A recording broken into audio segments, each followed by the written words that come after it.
ছোট্ট বন্ধুরা, আজকে তোমাদের যে ছড়াটা পড়াবো তার নাম চাঁদমণি। কোথায় আমার চাঁদমণি, মুচকি হাসি মুখখানি, ঝাঁপিয়ে কোলে আয় দেখি মা, গাল ভরে দি হাজার চুমা।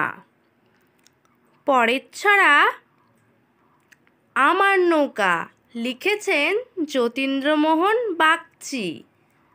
আমার সোনার নৌকাখানি, দাম যে লাখ টাকা, ঝিনুক নায়ে পালতোলা আর প্রজাপতির পাখা, চাপার কলি দাঁড় কখানি, অপরাজিতার হাল, মাস্তুলটি সদ্য গড়া পদ্ম ফুলের নাল।